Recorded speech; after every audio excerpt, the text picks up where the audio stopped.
যখন শুভেন্দুবাবুকে ও সব কিছু ছেড়ে গালাগাল দিচ্ছে এটসেট্রা, তার মানে শুভেন্দুবাবুর কথার মধ্যে কিছু তো সত্যতা আছে। ও খেপছে কেন? ও খেপছে কারণ ও জানে যে এই নিয়ে তদন্ত হলে কিছু করতে সাপ বেরিয়ে পড়বে, সেই জন্য খেপে যাচ্ছে। একটা লোক ক্ষমতার তুঙ্গে থেকে সেই অবস্থায় একটা দল থেকে বেরিয়ে আসা, আর একটা লোক ক্ষমতা ছেড়ে, তা বেইমানটা কে? বেইমানটা ও নিজে সিপিএমের সঙ্গে বেইমানি করে সিপিএম ছেড়ে চলে এসছে। পাঠান তো কিছু ঘুরতে সাপ বেরোলে কিন্তু বিপদে পড়ে যাবে শওকত মোল্লা। একটা কেস করতে গিয়ে তারপর কিন্তু মানে লেনেকা দেনেবার জায়গা, সেই ব্যাপারে কিন্তু ওকে সতর্ক থাকতে হবে শওকতকে।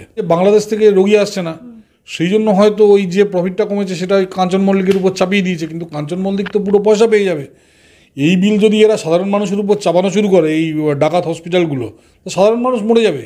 তারা কিন্তু ভাবে যে আমরা অত্যাচার করে যাব, হঠাৎ যেদিন অত্যাচার বন্ধ হবে সেদিন কিন্তু এই 47 থেকে শূন্য হয়ে যাবে তৃণমূল কংগ্রেস। ফিরাদকে দিয়ে এটা করানো বিপদ হবে বলে হয়তো সরিয়ে দিচ্ছে, সেটা দুটোর যে কোনো। আর নইলে আমার যেটা ধারণা, ভাইপোর আবদার করেছে, ভাইপো আবদার করায় ওকে সরিয়ে দেওয়া হয়েছে। তৃণমূল কংগ্রেসকেই এরা প্রচুর টাকা চাঁদা দেয়, এবং চাঁদা শুনেছি আমি যেটা, যে চাঁদা নাকি কতজন আসছে প্রতি তার উপর বেশ করে চাঁদা হয়, কতজন রোগী ঢুকছে তার উপর বেশ করে চাঁদা হয়। শওকত মোল্লা ক্যানিং এর বিধায়ক, তিনি শুভেন্দু অধিকারীর নামে একেবারে আইনি নোটিশ পাঠাচ্ছেন। কারণ বলে যেটা জানা যাচ্ছে যে শুভেন্দু অধিকারী ওনাকে বলেছিলেন উনি জঙ্গি, সেই মন্তব্যের পরিপ্রেক্ষিতে উনি নোটিশ পাঠাচ্ছেন। দেখুন, ঘটনা হচ্ছে যে শুভেন্দুবাবুর পুরো কথাটা শুনেছি। দেখুন, শুভেন্দুবাবু মেইনলি যে কথাটা বলেছেন যে কামালগাজী থেকে ভাঙড় পর্যন্ত ক্যানিং হয়, এবং এটা তো সত্যি কথা। ওখানে রোহিঙ্গাদের একটা বড় বসতি পর্যন্ত তৈরি হয়েছে, বিশেষ করে বারুইপুরের দিকে। তো উনি পাঠান তো কিছু ঘুরতে সাপ বেরোলে কিন্তু বিপদে পড়ে যাবে শওকত মোল্লা একদম কেঁচো খুঁড়তে সাপ বেরোলে বিপদে পড়ে যাবে। কারণ ওই পুরো এলাকায় কিন্তু সত্যি ভরে গেছে, এবং রোহিঙ্গারা যে আছে এটা নিয়ে তো সন্দেহ নেই, এটা সবাই জানে, বিভিন্ন নিউজ চ্যানেলও বলছে। তো এইবার ওখানকার লোকাল কারা তাদের আধার কার্ড দিচ্ছে, কারা এই দিচ্ছে, তো একটা কেস করতে গিয়ে তারপর কিন্তু মানে লেনেকা দেনেবার জায়গা, সেই ব্যাপারে কিন্তু ওকে সতর্ক থাকতে হবে শওকতকে। আর তিনি আরো কথা বলছেন, মানে একেবারে মানে বিরোধী দলনেতাকে তিনি কটাক্ষ করে বলছেন, যেদিন থেকে বিরোধী দলনেতা হয়েছে 2021 সালে তৃণমূল ছেড়েছে, সেদিন থেকে বাংলায় বিজেপি ধরাশায়ী হয়েছে। এর সঙ্গে বিভিন্ন ধরনের অসামাজিক লোকেদের যোগাযোগ আছে মানে শুভেন্দু অধিকারীর সঙ্গে, এবং তিনি বলছেন যার ফলে এই ধরনের কথাবার্তা বলেছেন। একজন মানসিক অবসাদগ্রস্ত রোগী বিভিন্ন সময় বিভিন্ন কথা বলতে পারে, আজকে শুভেন্দু অধিকারীর সেই অবস্থা, মানসিক অবসাদগ্রস্ত। দেখুন, ঘটনা হচ্ছে যে বিজেপির কিন্তু 2019 থেকে একটুও ধরাশায়ী হয়নি, তখনও 40% ছিল, ওই 39-40 এর মধ্যেই আছে। রিগিং বুথ দখলের পরিমাণ প্রচুর বেড়ে গেছে, অত্যাচার প্রচুর বেড়ে গেছে। হঠাৎ একদিন অত্যাচার বন্ধ হয়ে যাবে, যে কোনো অত্যাচারই তারা কিন্তু ভাবে যে আমরা অত্যাচার করে যাব, হঠাৎ যেদিন অত্যাচার বন্ধ হবে সেদিন কিন্তু এই 47 থেকে শূন্য হয়ে যাবে তৃণমূল কংগ্রেস। ফলে কথা বলার আগে যেন ভেবে বলে। বিজেপি একটুও ধরাশায়ী হয়নি, বিজেপি যেখানে ছিল সেখানেই দাঁড়িয়ে আছে, আগামী দিনে আরও বৃদ্ধি পাবে, এই নিয়ে ওকে চিন্তা করতে হবে না। রিগিং বুথ দখল ছাড়া একবার একটা ইলেকশন যে কোনো কেন্দ্রে করে দেখা, যে কোনো একটা কেন্দ্রে রিগিং বুথ দখল ছাড়া ইলেকশন করে তৃণমূল জিতিয়ে দেখা, তাহলে বুঝবো যে তৃণমূলের দম আছে। এমনকি ভবানীপুরে যে গতবার বিধানসভা হয়েছে সেখানেও তারা লোককে ভয় দেখিয়েছে। ভবানীপুরে যে বাই ইলেকশন হয়েছিল 2021-এ, ওই নন্দীগ্রাম থেকে হেরে আসার পর ওদের সুপ্রিমো, সেখানেও রিগিং হয়েছে। ফলে রিগিং না করে, বুথ দখল না করে একবার জিতে দেখাক, তাহলে বুঝতে পারবো কে ধরাশায়ী হয়েছে আর কে হয়নি। আর দ্বিতীয়ত আমি দেখলাম ও বেইমান টেইমান এটসেট্রা কথা বলেছে। শুনুন, ফার্স্ট কথা হচ্ছে যে শওকত মোল্লা নিজে এক সময় সিপিএমে ছিল, সিপিএম যে ক্ষমতা থেকে চলে গেছে, ও ছেড়ে দিয়ে তৃণমূলে জয়েন করেছে। শুভেন্দু অধিকারী এমন একজন মানুষ, শুভেন্দুবাবু, যিনি তৃণমূলকে ক্ষমতায় আনার পিছনে অন্যতম কারিগর। তিনি ওখানে 3-4টে ডিপার্টমেন্টের মিনিস্টার ছিলেন, সেই অবস্থায় সব লোভ ছেড়ে উনি বেরিয়ে এসছেন। ফলে একটা কথা বলছি যে দুজনের মধ্যে তুলনায় চলে না। একটা লোক ক্ষমতার তুঙ্গে থেকে সেই অবস্থায় একটা দল থেকে বেরিয়ে আসা, আর একটা লোক ক্ষমতা ছেড়ে, তা বেইমানটা কে? বেইমানটা ও নিজে সিপিএমের সঙ্গে বেইমানি করে সিপিএম ছেড়ে চলে এসছে, এবং এসে ওদের তো বরঞ্চ যেমনই লোক হোক, ওদের ওই আরাবুল ছিল, আরাবুলকে সরিয়ে ওইখানে ঢুকে গেছে আর কি। মানসিক অবসাদগ্রস্ত বলছেন। দেখুন, ঘটনা হচ্ছে যে শুভেন্দুবাবুর আন্দোলনে আজকে তৃণমূলের ত্রাহি ত্রাহি রব, তো গালাগাল তো দেবেই। আজকে দিব্যি করে খাচ্ছে, চুরিচামারি করছে, এই করছে, শুভেন্দুবাবু সব ভিতরের তথ্য ফাঁস করে দিচ্ছে, তা একটা গালাগাল তো দেবেই।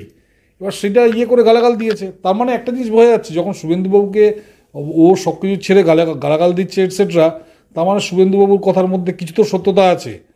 এবং ও যদি আদালতে যায়, আমি বলছি, ও যদি আদালতে যায়, ও নিজের বিপদ নিজে টেনে আনবে।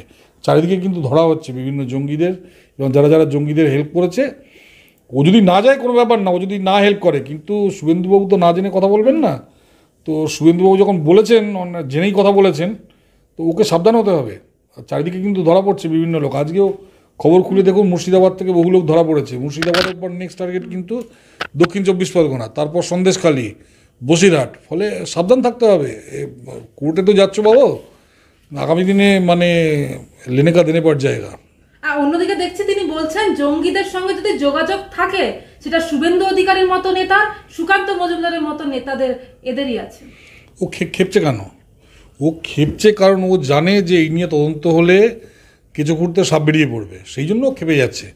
জঙ্গিদের সঙ্গে কারা আছে, কারা জঙ্গিদের আধার কার্ড দিচ্ছে, কারা রেশন কার্ড দিচ্ছে, কাজের নেত্রীরা এরকম ওপেনলি বলে যে আপনারা ওই দাদার সঙ্গে দেখা করুন, উনি আধার কার্ড বানিয়ে দেবেন, সেটা সবাই জানে, কারা জঙ্গিদের মাথায় তুলছে সবাই জানে।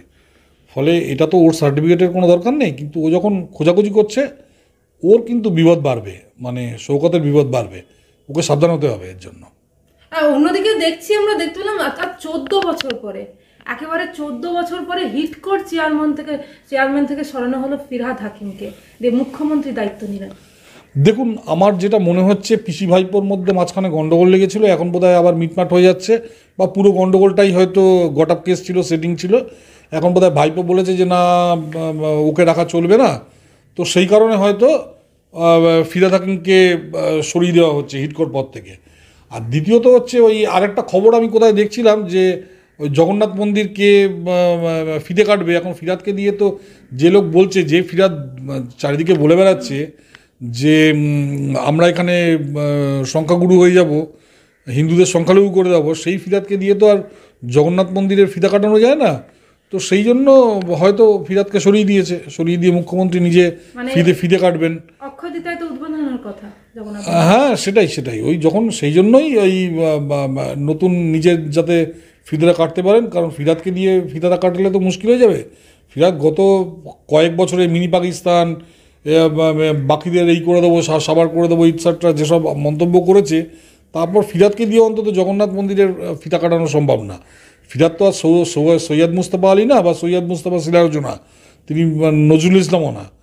ফলে ফিরহাদকে দিয়ে এটা করানো বিপদ হবে বলে হয়তো সরিয়ে দিচ্ছে। সেটা দুটোর যে কোনো, আর নইলে আমার যেটা ধারণা, ভাইপোর আবদার করেছে, ভাইপো আবদার করায় ওকে সরিয়ে দেওয়া হয়েছে আমার ধারণা। এতদিন পরে 14 বছর পরে মনে হলো যে হিটকোর চেয়ারম্যান থেকে সরিয়ে আমার নিজের হাতে আনি মুখ্যমন্ত্রী। ভাইপোর সঙ্গে হয়তো গন্ডগোল ছিল, গন্ডগোল মিটে গেছে, মাঝে মাঝে হয় না, মাঝে ভাইপোর লোকেদের সহ হলো, আবার ভাইপোর লোকেরা ঢুকবে, এখন আবার পিসির লোকেরা যাবে, এইসব কিছু একটা গন্ডগোল। মানে দেখুন, আমরা তো বাইরে থেকে ব্যাপারটা বুঝতে পারছি না, কিছু একটা ইকুয়েশন আছে, মানে ওই কলা ভাগের মতো, সেই বিড়াল পিঠে ভাগ করছে, ওই রকম কেস আর কি ব্যাপারটা।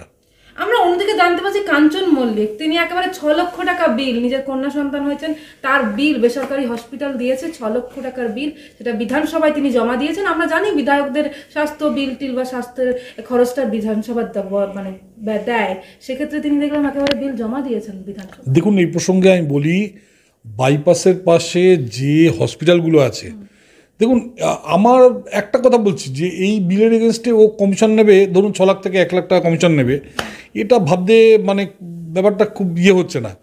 কিন্তু বাইপাসের পাশে যে বেসরকারি হসপিটালগুলো আছে, এরা কিন্তু বহু টাকা একটা বিশেষ পলিটিক্যাল পার্টিকে কমিশন দিচ্ছে প্রায় লাস্ট 8-10 বছর ধরে। এবং যে জন্য দেখবেন লাস্ট কয়েক বছরে বহুগুণে বেড়ে গেছে এদের খরচাটা।